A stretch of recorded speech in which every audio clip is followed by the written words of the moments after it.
మీ పేరేం పేరే? నా పేరు అంజనేయులు. ఎక్కడి నుంచి వస్తున్నారా? అచ్చంపేట లోకల్. ఓకే, ఈ రోజు చాలా రోజుల తర్వాత ఇక్కడ కేటీఆర్ రాబోతున్నారు. ఏమనిపిస్తుంది మీకు? ఎట్లా మీ వర్కింగ్ ప్రెసిడెంట్ రాబోతున్న నేపథ్యంలో ఆయన నుంచి ఏం ఎక్స్పెక్ట్ చేస్తున్నారు? అచ్చంపేటకు గువ్వల బాలరాజు సార్ గారు రాజీనామా చేసినందుకు అచ్చంపేట జనగర్జనకు ఇచ్చేస్తున్న కేటీఆర్ గారికి స్వాగతం సుస్వాగతం. అదేవిధంగా నా తోటి వికలాంగులందరికీ స్వాగతం సుస్వాగతం. అంటే ఏంటన్నా అసలు ఎందుకు ఇప్పుడు గువ్వల బాలరాజుకు బీఆర్ఎస్ పార్టీ 2 సార్లు అవకాశం ఇచ్చింది, ఆయన ఎమ్మెల్యే చేసింది, ఒకసారి ఎంపీగా అవకాశం ఇచ్చింది. ఇట్లాంటి టైంలో ఆయన పార్టీని ఎందుకు వీడాల్సి వచ్చింది? ఆయన ఎందుకు పార్టీని వేరే పార్టీలోకి వెళ్ళేసి ఈ రోజు బీఆర్ఎస్ పార్టీ నాయకుల మీద మాట్లాడాల్సి వస్తుంది? ఏమో సార్, ఆయన గురించి మనకు ఎప్పటి నుంచి బీఆర్ఎస్ పార్టీ కార్యకర్తరా మీరు? కార్యకర్త ముందు నుంచి ఉద్యమం నుంచి వర్క్ చేస్తున్నా. ఉద్యమం నుంచి తెలంగాణ ఉద్యమం నుంచి పనిచేస్తున్నా. కాంగ్రెస్ పరిపాలన వచ్చేసి 22 సార్లు వచ్చింది కదా, 22 నెలల ఇప్పుడు ఎట్లా అనిపిస్తుంది? మరి మీ దివ్యాంగులకు మీకు ఇచ్చిన ఏదైతే ఉందా, మీ దివ్యాంగులకు ఇచ్చినటువంటి ఏదైతే హామీలు అవన్నీ నెరవేర్చురా?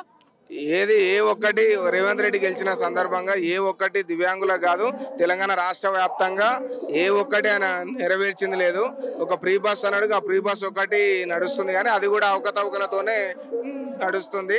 మా వికలాంగులకు 6,000 పెన్షన్ చేస్తా అన్నాడు ఆయన సీఎం అయ్యి ఇంకా 2 సంవత్సరాలు అయిపోయినా కానీ ఇప్పటి వరకు 6,000 పెన్షన్ చేయలేదు. ఆ రైతులకు యూరియా బస్సాలే ఇస్తలేడు ఆయన, మాకు 6,000 పెన్షన్ ఇస్తాడు అనేది మాత్రం. బేసికల్ గా ఇది ఒక డిఫరెంట్ నియోజకవర్గం. ఇక్కడ సీఎం ఉన్నట్టు కొండారెడ్డిపల్లి ఆయన సొంత ఊరు, అది అచ్చంపేట కిందకే వస్తుంది. నిజంగా 22 నెలల్లో మీకు ఈ సీఎం చేసినటువంటి అభివృద్ధి ఏంటి? సీఎం ఏం అభివృద్ధి చేయలేదు ఇప్పటి వరకు. అచ్చంపేటకు అభివృద్ధి చేసింది లేదు. కాంగ్రెస్ పార్టీ అంటేనే అభివృద్ధి లేని పార్టీ, అంతే. అది అంతే. బేసికల్ గా మీరు ఎప్పటి నుంచి పార్టీలతో అనుబంధమై ఉన్నారు? మీరు ఎప్పటి నుంచి తెలంగాణ కేసీఆర్ గారికి అభిమానిగా ఉన్నారు? కేసీఆర్ గారు తెలంగాణ ఉద్యమం చేపట్టిన అప్పటి నుంచి నేను ఉద్యమంలోనే చేస్తున్నా. ఎట్లా మరి ఇప్పుడు సడన్ గా ఇప్పుడు కాంగ్రెస్ పరిపాలన వచ్చింది, అభివృద్ధి మళ్ళీ కూడా వెనక కుంటుపడిపోయే పరిస్థితి వచ్చింది.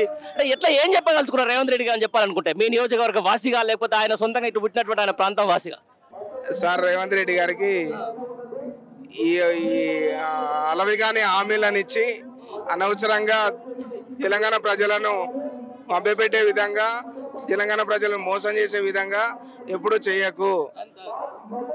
తెలంగాణ ప్రజలు మిమ్మల్ని నమ్మి, మీ హామీలను నమ్మి ఓట్లు వేసినందుకు వాళ్ళకు న్యాయం చేయాలని మనస్ఫూర్తిగా కోరుకుంటున్నా. చాలా రోజుల తర్వాత కేటీఆర్ రాబోతున్నారు, ఎట్లా అనిపిస్తుంది మీకు? ఇక్కడ చాలా సంతోషం అనిపిస్తుంది, చాలా ఖుషి అనిపిస్తుంది. ఎట్లా అనిపిస్తుంది కాంగ్రెస్ పరిపాలన మీకు? ఏముంది సార్, రైతులు యూరియాకు ఇబ్బంది ఏముంది, పింఛను లేదు, ఏమీ లేదు, ఏం చేస్తాం? ఎట్లా మరి హ్యాపీగా సాఫీగా 2,500 ఇస్తానే, అన్ని ఇస్తానే, ఏం చేసింది? ఏది వెనుక వచ్చినాం మనకి. మీ ప్రాంతం వాసి మీ నల్లమల్ల పులి బిడ్డ, మరి ఆ మాత్రం సీఎం అయితే పులి పిల్ల అయిపోయింది, పులి పిల్ల అయింది. ఏం లేదు, చేసేది ఏం లేదు. చెప్పిండు, ఇంత చూపిస్తున్నాడు, అంతేగా ఇంత చూపించిండు, ఇంతే చూపిస్తున్నాడు. ఏం చేస్తాడు? చూపించేది చేసే చూపించిండు, ఏం చేస్తాడు?